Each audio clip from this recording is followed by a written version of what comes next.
Hi guys, Jen Magana with Convicted Hearts, and if you have a convicted heart, you're in the right place. Today I'm going to talk to you about a story that's pretty relevant, and it comes as a special request from one of my subscribers that was on my first live the other night out of Texas.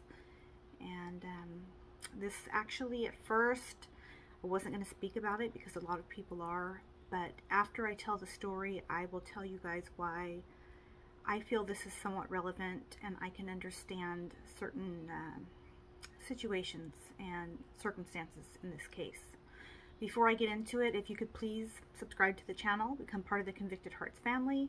I'm now able to go live and interact with you guys, so I really look forward to hearing from people all over the world, not just the country, but all over the world, and hearing what you guys are interested in, what you're going through, maybe even hearing some of your own stories. So let me get started.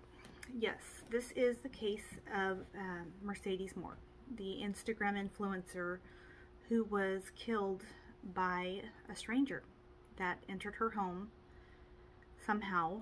Nobody is speaking on it. I don't want to say nobody's aware of how he found her because we really don't know what the police know just yet. I'm going to read this article, and then after I do so, I'm going to give you guys my thoughts and what I think about this crime I can relate to. Okay?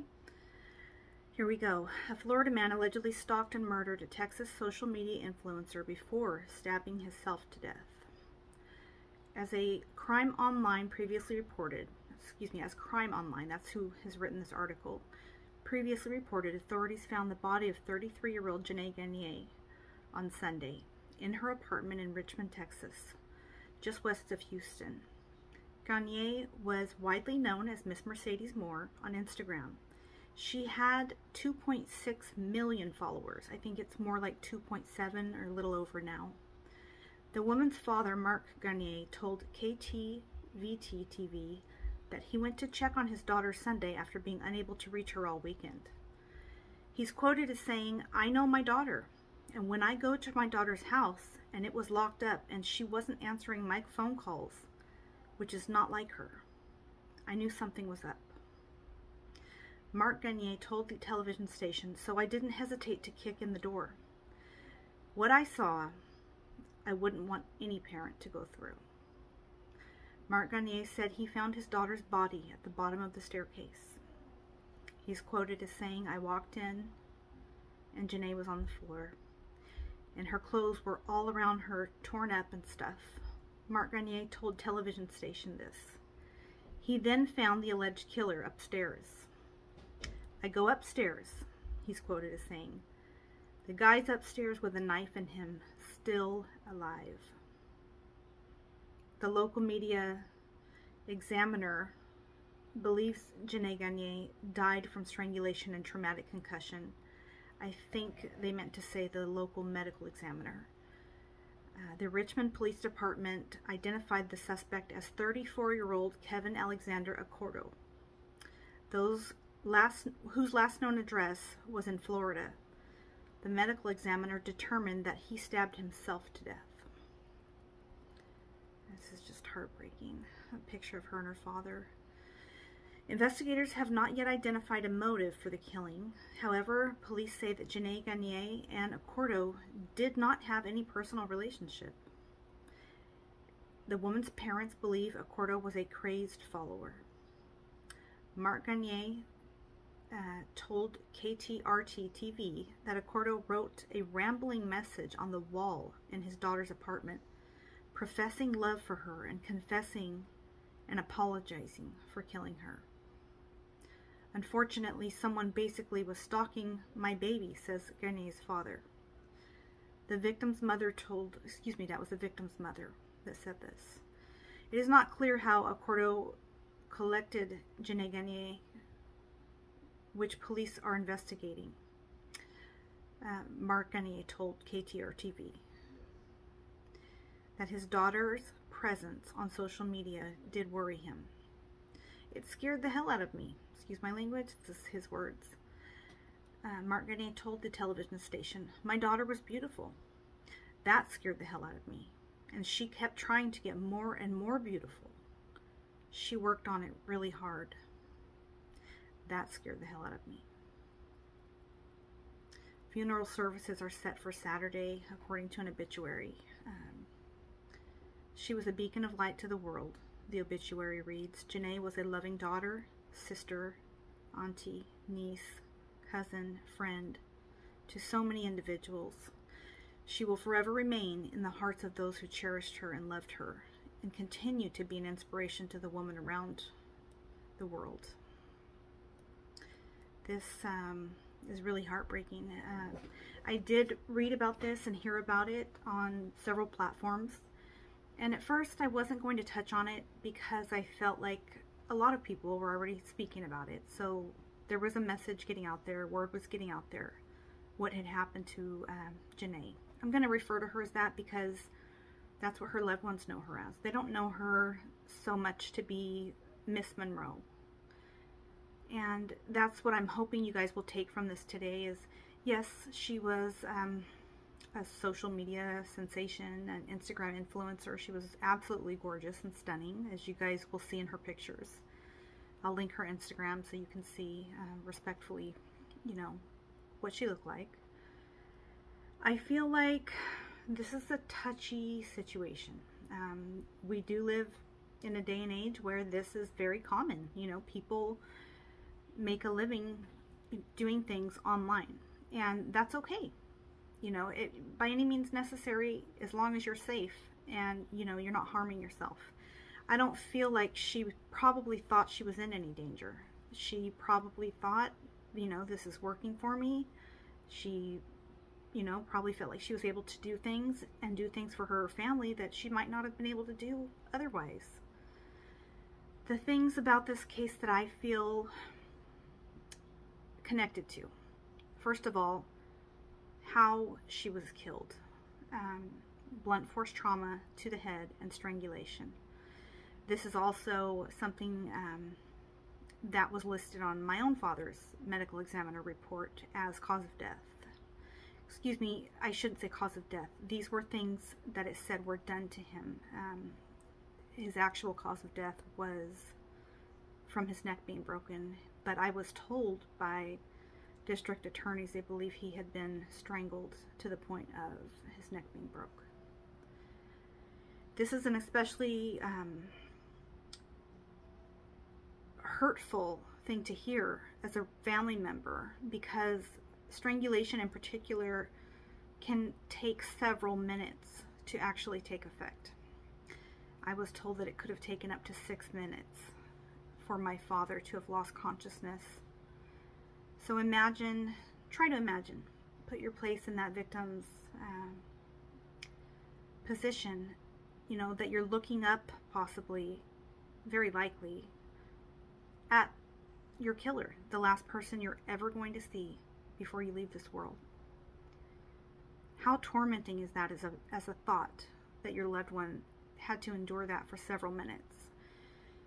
You know, you never wish death on, I would hope so, not on anyone, but especially with your family member, you would hope that maybe if it were an accident, you know, like her father mentioned in another article, he was hoping that possibly she had fallen down the stairs, you know, and maybe hit her head and gone quickly.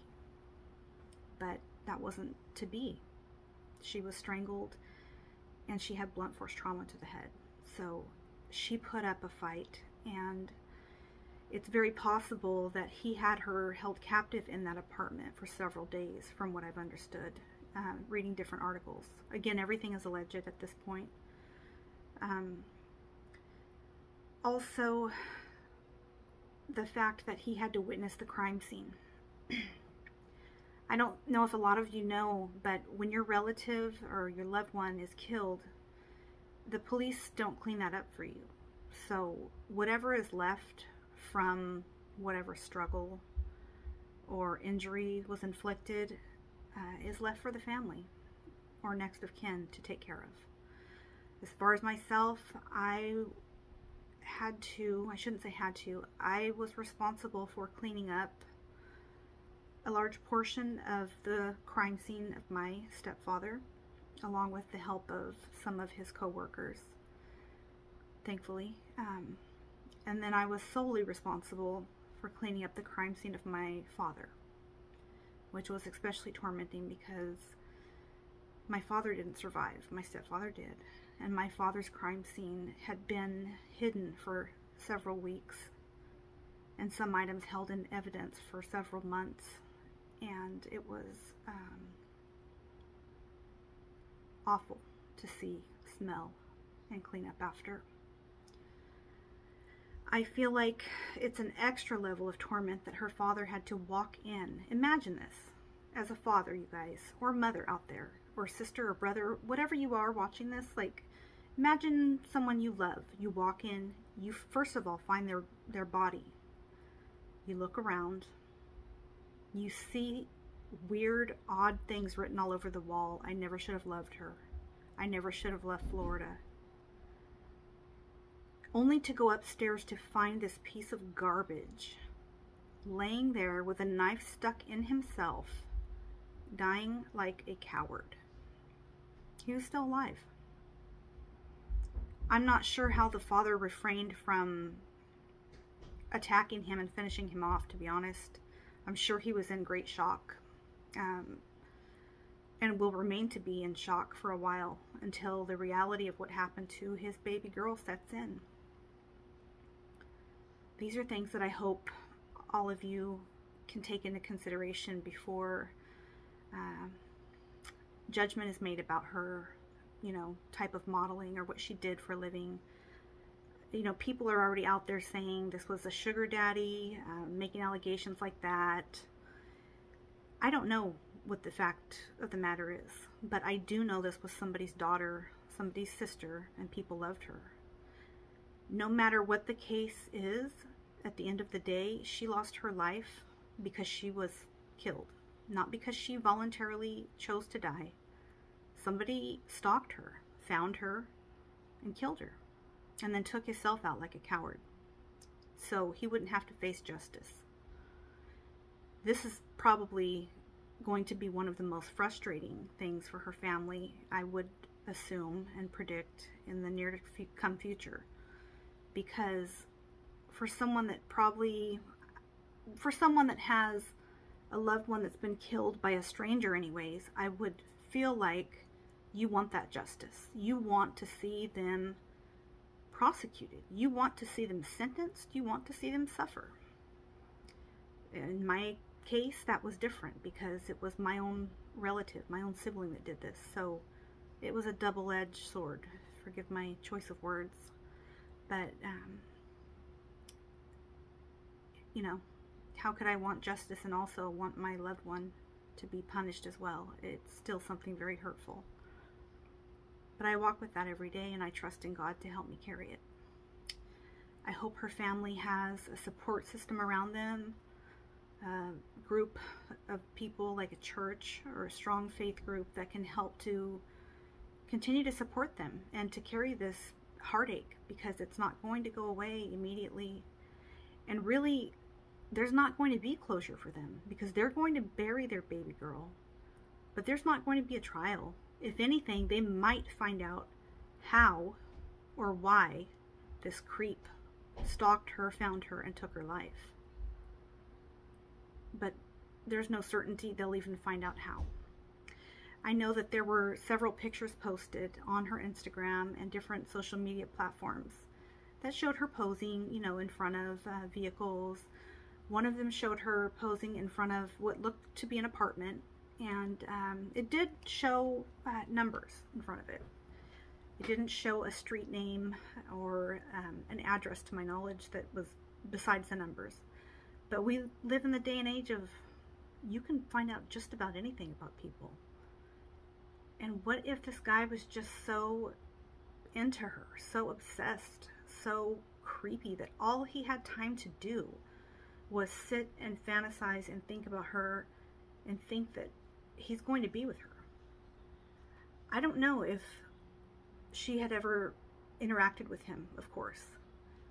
And I hear that this does happen and that some people do this. But again, that's besides the point so far. It just doesn't matter. She's gone.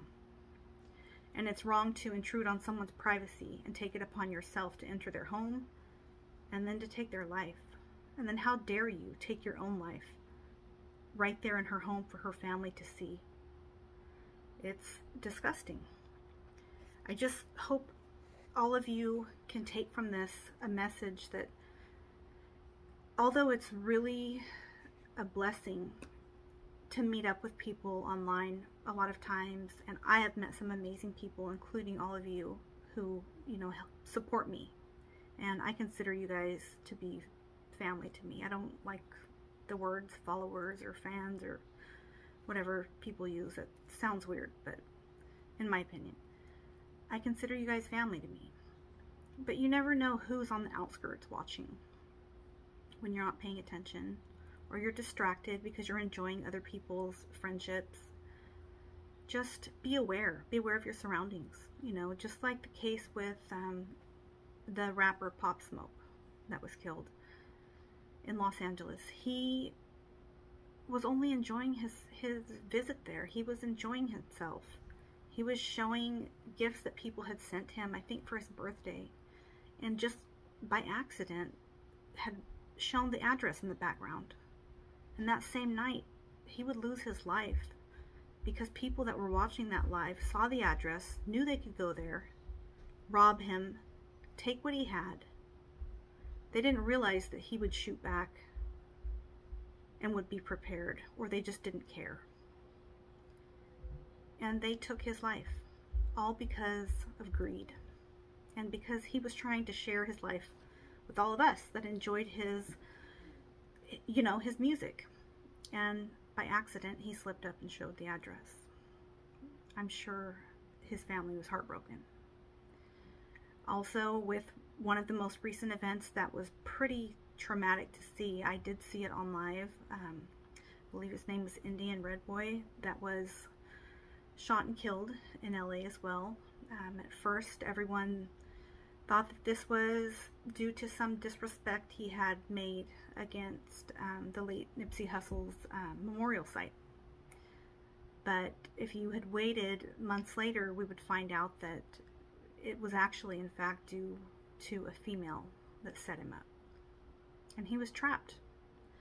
Despite what he may have did or said to disrespect someone that was dead, which is awful. I really hate to even speak on the dead. He was lured into a parking area that basically had him trapped, and he was targeted, and he was killed right there on live. And that is an image that I can't get out of my head either, and I'm sure his family can't. It was online for a while. I'm sure it's been taken down by now, but you know, people screen record and things like that, so I'm sure it's out there. And even that haunts his family, no doubt. With all of this said, I just hope that you guys realize the power of social media, that it has in good ways, but also in bad ways. And that you let this play out for the family of Janae, and that you let them lay her to peace, lay her to rest as their daughter, not as an Instagram influencer, not as an alleged sugar baby or whatever you guys, you know, whatever it's called. She was somebody's daughter, somebody's sister, and now she's gone. Be careful out there. Look after each other. If you see your friend or loved one post something that looks a little too familiar to a street sign, an address, if they post their, you know, where they're at, you might want to remind them, hey, you know, something about that's just not safe. You might want to take that down. And that's love. That's looking out for your people right there. So I'm just sending her family a ton of love and prayers. I hope they're able to lay her to rest peacefully without too many people adding their 2 cents on what they feel about her. Remember, only give your information to people you absolutely trust. Not everybody's your friend. Not everybody should be trusted with access to you. With all of that said, sending you guys a ton of love, prayers, and blessings. I hope you're all well. Until the next time, stay blessed. Jen from Convicted Hearts.